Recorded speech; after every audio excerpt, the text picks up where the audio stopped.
Hello, and welcome to the Comedy Gold Secret Show with Robert Moran, filming in the studio of ACMI in Arlington, Massachusetts, available on the web at acmi.tv. In this show, we're going to be looking at comedy as a career, what it takes to get started professionally as a comic, and for people that are already started, how to advance their career to the next level. But we'll also be looking at comedy as a hobby. Comedy is a hobby for all ages, whether you're a senior, college student, or high school student. Comedy can be a great way to get in front of the camera and have some fun. We'll also be looking at the comedy community. Who are the names and what are the big venues in the area to play at? And also, how do you find an agent and how do you find people that are booking shows, etc. But in addition to the comedy community, we're also going to be looking at something called community comedy. How to find friends in your local community that you can practice with and you can develop your routine. I was working with a friend on the book called The Artist's Way. And in The Artist's Way, it's a book about unlocking creativity and getting unblocked. And in there, one of the things she talked about was the shadow. And essentially, the shadow is something that a person likes to do, but they don't do it. So, for example, in my case, I loved watching YouTube. I loved watching comedy specials and comedians since I was a teenager. And I realized, you know what? Maybe I should give it a try. So I mentioned to some friends, and they said that there's a list of open mics that's available on Facebook. So I went and got the list and I printed it out. And then what happened was I looked at it on a Wednesday, and I live in Allston, Massachusetts, and there was an open mic on Wednesday at Allston, and I decided to go. At my first open mic, I went just to watch. I went to a place called the Model Cafe, and because I wasn't performing, I thought, you know what, I'll be a good guy and I'll take pictures of all the other comics that are performing. So I took pictures of them and I posted them to the Facebook group, and as a result, I got banned for 2 weeks. They said, no, don't do that. We don't want pictures of all the comics. So then when I came back that week, it was time for me to write. So I used Jerry Corley as an inspiration. Jerry's on the web. He goes by The Joke Doctor, and his YouTube videos were terrific. They talked about how to write that first, what they call Tight 5. So after following Jerry's advice for the week, I wrote it up. I wrote my first set, and I went back to the Model Cafe, and I performed. And that was a great experience for me. I went to a variety of open mics, and when I went to the open mics, one of the things I found was that most of the time the comics that were there were very intent on what they were going to be saying when they went up for their set, and there wasn't a lot of interaction. So I decided that I would try to find a better way to connect with other comics. Eventually I entered a contest at the Burn in Somerville, and that was a great experience as well. That was the first time I actually literally went up on stage. All the other open mics were on ground level. But I could see that there was a potential for improvements. Like I mentioned, being able to network with other comedians who find out tips about the industry, or also being able to work on workshops and create better sets. So I wanted to see if I could make things that would be better. And I had an aha. I would develop a project to map the route to paying gigs. And that's where the project, Comedy Gold Secrets, started. So going to the in-person mics was great, but I wasn't quite doing it because I wanted to have more contact with the comedians between sessions. So one of the things I found were Zoom mics. There was one Zoom mic in particular where we would meet every day at the 1 o'clock to 2 o'clock Eastern, and we had a chance to perform every day, which was terrific. But one of the things that did happen was as soon as it was over, about a couple seconds later, the host would shut it, and then we weren't able to talk to each other. So eventually what I did was I took a class at the Cambridge Community Adult Ed. They had a course there on comedy taught by Josh Filipowski, and I got in free actually because I'm a life model. I modeled for them, and they let me in for nothing. And that was a terrific thing. It was a real turning point. So at the end, one of the things we got to do, so there's the open mic, which is one thing where you go up and you do your set for essentially for a lot of other comics, but there's also something in the business called the showcase. And a showcase is similar to an open mic, but there's actually live people there. There's an audience. And that was terrific. We did a showcase at the Point, and we did another showcase at the Dorchester Brewing. And that was a great experience as well. I met some comics there that changed my life. I met Richie, Melissa, and Natalie. And they actually started a mic downtown in Faneuil Hall at a place called Margaritaville. And one of the things I do is I started a Facebook group as well called Comedy Gold Secrets so that we could get together and we could communicate between sessions.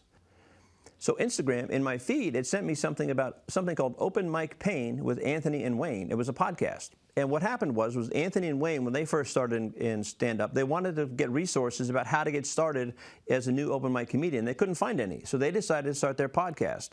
And I talked to them, had a great conversation with them, and then one of the things I did was, because of that inspiration, I started my own podcast. So now I have a podcast on Spotify. It's called the Innovate, Thrive, Create podcast, and I talk to comedians and others who are excited to tell the story about how they've been creative in their life.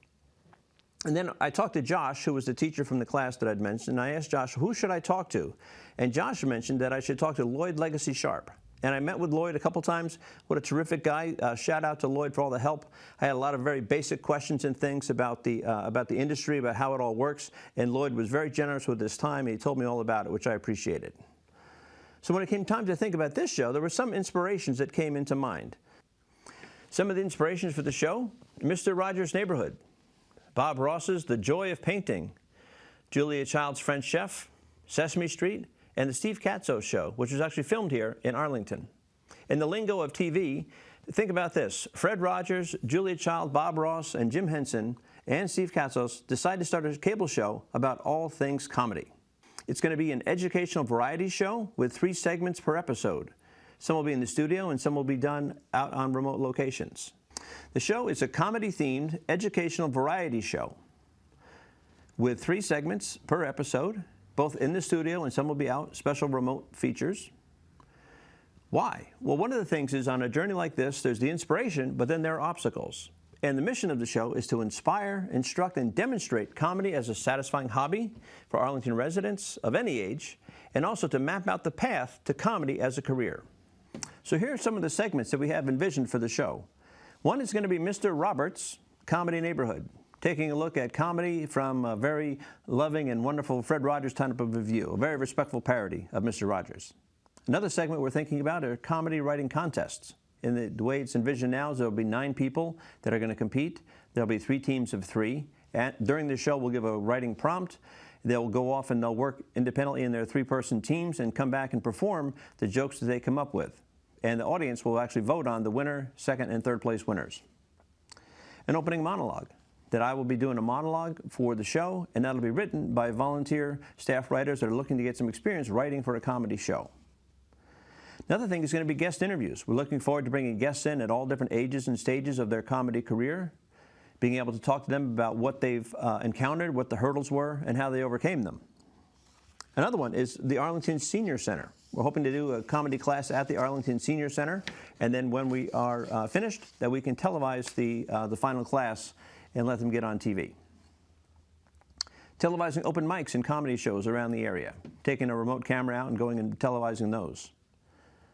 Another one that we're looking to do are venue profiles. So for example, if somebody was going to go to the Wilbur in Boston and perform, our idea is to go behind the scenes in advance, show you what it looks like to walk onto the stage, show you what it's like to be in the green room, etc., to help people visualize being there in their career.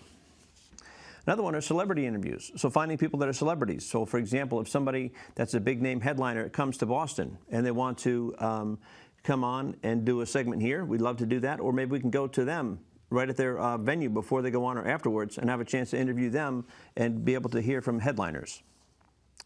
Another one, which I'm particularly excited about, is a segment called Joking Around. And Joking Around is us taking a remote camera out, going all around Arlington and the surrounding area, and just asking people to tell us their favorite clean joke. And they just tell us their joke, and I think that's going to be a lot of fun and give a lot of people access, and that's part of the idea of building community comedy. Another one are oral histories. So taking a look at some of the greats from the past and interviewing them, asking them about their reminiscence, the things that they remember about comedy back in their day. We're also looking to do possibly a youth program, something for high school age students where we can have some comedy training for them and then once again televise them at the end of their class. Another segment is called Humor in the Workplace. What are ways to use comedy, not in stand-up necessarily, but to use it in the workplace, whether it's training to make things more interesting, customer service, or sales. And another segment is humor in medicine. So doctors and practitioners, how they can talk to their patients in a way that'll build rapport and make their treatment that much more effective.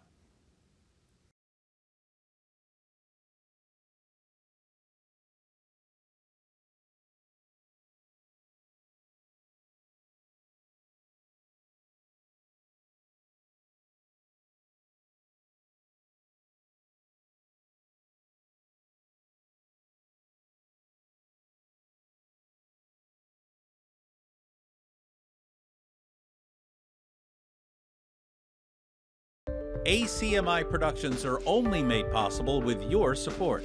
Visit patreon.com/ACMI to learn how you can help.